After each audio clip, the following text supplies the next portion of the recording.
हाँ भाई, स्वागत आपका हमारे यूट्यूब चैनल रोकोपाई ड्राम में।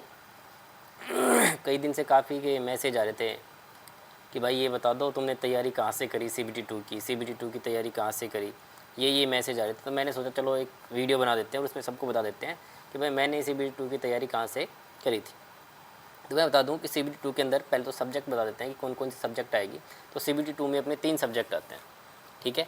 पहली मैथ आएगी, दूसरी रीजनिंग और तीसरी आएगी इंजीनियरिंग ड्राइंग, ठीक है, basic science and engineering drawing, ठीक है। तो ये तीनों सब्जेक्ट आएंगी और ये तीनों आएंगे अपने 100 नंबर की, जो पार्ट ए में आती थी, ठीक है। अब मैथ तो आप पहले से ही पढ़ रहे हो, CBT1 के लिए ऐसा कोई बंदा नहीं है जो मैथ नहीं पढ़ रहा है, पहले से मैथ पढ़ रहे हैं। मैथ में कोई भी टॉपिक चेंज नहीं हो रहा है, वही टॉपिक रहेंगे जो पहले आए थे, ठीक है।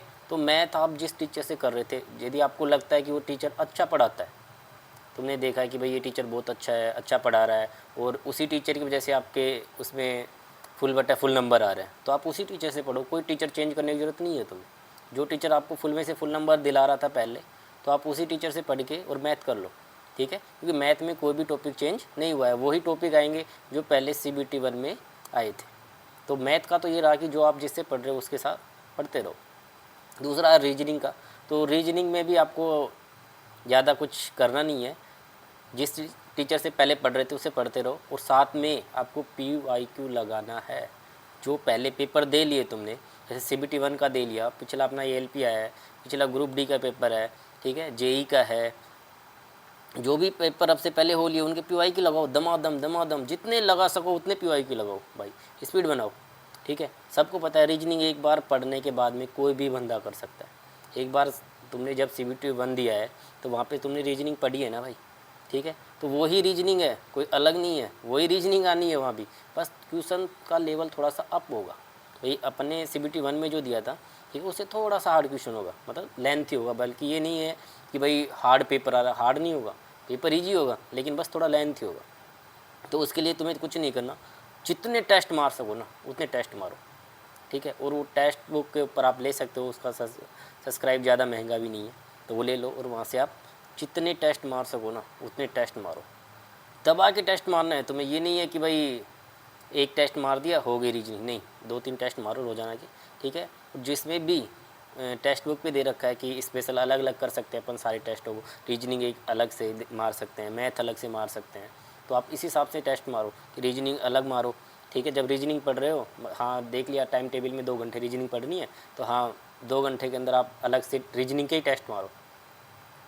और जैसे ऐसे ही मैथ के साथ करना है तुम्हें कि मैथ के टेस्ट भी आपको मारने, मैथ के तो कम से कम आपको 3 से 4 टेस्ट मारने, 3 से 4 टेस्ट रोज़ के मारने।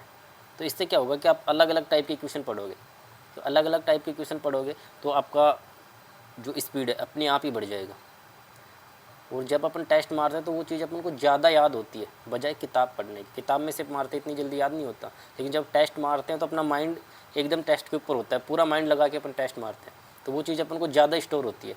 तो इसलिए तुम जितना मार सको टेस्ट मारो मैथ रीजनिंग का, ठीक है। अलग से कोई चीज़ें नहीं पढ़नी अब तुम्हें कि भाई अलग से मैं टीचर लेने बैठ रहा हूँ, उस टीचर से पढ़ रहा हूँ, नहीं पढ़ना, वही आएगा जो पहले CBT1 में आया था, ठीक है। और दूसरी रही अपनी बेसिक साइंस एंड इंजीनियरिंग। तो बेसिक साइंस एंड इंजीनियरिंग के लिए आपको 2-3 सर अपने, जैसे नीरज सर है, ठीक है, योगेश सर है, तीसरा SK झा सर है, ठीक है। तीनों ही टीचर बेस्ट हैं, आप तीनों में से किसी का भी ले सकते हैं, तीनों टीचरों में से आप किसी भी टीचर की बेसिक साइंस एंड इंजीनियरिंग ले सकते हैं, ठीक है। इसी के साथ में मैं बता दूं कि भाई फर्स्ट नंबर पे मैंने किससे की, तो मैंने की थी योगेश सर से, ठीक है। और उनका लेवल बहुत अप था। योगेश सर, एक बार योगेश सर से आप यदि कर लेते हो बेसिक साइंस एंड इंजीनियरिंग, तो आपको किसी और टीचर से पढ़ने की ज़रूरत नहीं पड़ेगी कि भाई और टीचर से पढ़ना है तुम्हें, नहीं पड़ेगी भाई।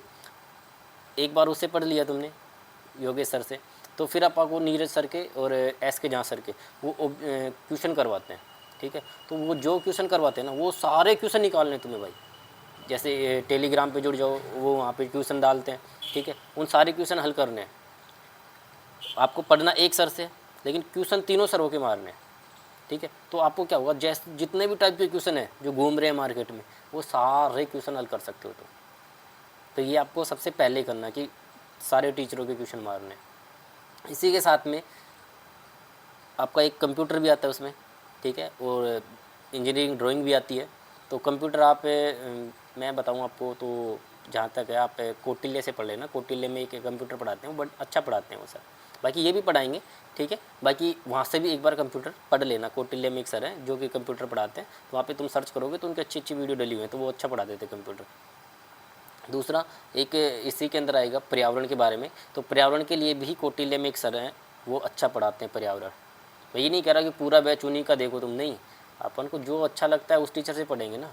तो वहाँ पे वो टीचर बहुत ही अच्छा पढ़ाते हैं भाई, तो आप वहाँ से पढ़ो उनका कंप्यूटर और ये अपना पर्यावरण, ठीक है।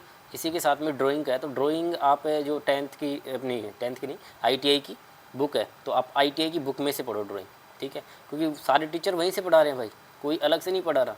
ITI की बुक से पढ़ो आप ड्राइंग, बाकी टीचर तो पढ़ाएगा ही, ठीक है। वहाँ से पढ़ लिया, उसके बाद में जो प्रैक्टिस करनी है तो ITI की बुक लेके करो, दमादम ITI की बुक को 2 4 5 बार फेर दो भाई, ठीक है। इसी के साथ ITI में एक वर्कशॉप कैलकुलेशन की बुक चलती थी, तो उसके जो चैप्टर हैं वो भी निकाल दो।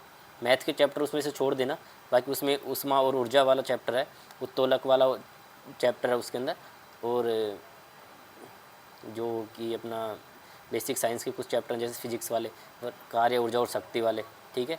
ये चैप्टर तो वो उसमें सारे दे रखे हैं। प्रतिरोध वाले हैं तो वो अपने उस बुक में दे रखा था, ठीक है। तो वो सारी बुक के सारे क्वेश्चन निकाल दो। तो ये हो गया अपना पार्ट ए के बारे में। पार्ट ए अपना 100 नंबर का है, जिसके अंदर 50 नंबर की बेसिक साइंस एंड इंजीनियरिंग आ रही है और 25-25 नंबर की ये दोनों सब्जेक्ट आएंगे। 1-2 क्वेश्चन ऊपर नीचे हो सकता है, कि हो सकता है मैथ का 1-2 क्वेश्चन बढ़ सकता है, रीजनिंग का 1-2 बढ़ सकता है या घट सकता है, बेसिक साइंस के कम हो सकते हैं, लेकिन पैटर्न लगभग यही रहेगा, ठीक है। इसी के साथ में मैं आपको पार्ट बी के बारे में बता दूं कि पार्ट बी में सबकी ट्रेड अलग अलग है, और भाई अपनी ट्रेड सबको पढ़नी है, चाहे कोई भी बंदा हो उसे अपनी ट्रेड पढ़नी है। तो अपनी ट्रेड के लिए वो बंदा, तो जैसे इलेक्ट्रीशियन है तो मेरा इलेक्ट्रीशियन था, तो मैं इलेक्ट्रीशियन के लिए सभी को बोलता हूँ कि भाई कौटिल्य से पढ़ लो या SK जहाँ से पढ़ लो, दोनों ही से ही पढ़ाते हैं। तो इलेक्ट्रीशियन आप कौटिल्य हो या SK जहाँ कोई सा भी ले सकते हैं, उससे पढ़ो। इसी के साथ में प्री ईयर के लिए कौटिल्य वाले ने एक रामबाण के नाम से बुक निकाल रखी है, तो आप वो रामबाण मंगा लो, ठीक है। और उस रामबाण से जो भी क्वेश्चन है उसके सारे क्वेश्चन मारने, उसमें से दमादम क्वेश्चन मारो। तो भाई क्वेश्चन कैसे बनते हैं ना, इसकी नॉलेज वहाँ से हो जाएगी तुम्हें, ठीक है। और वहाँ से आप क्वेश्चन मारना, उसके बाद में आपका स्कोर अपने आप ही अप हो जाएगा। तो इसके बाद में और तो क्या रहा, अपना लगभग सारा हो ही गया, ठीक है। यहीं पे अपन वीडियो को एंड करते हैं, और वीडियो यदि अच्छी लगे तो लाइक और सब्सक्राइब कर देना।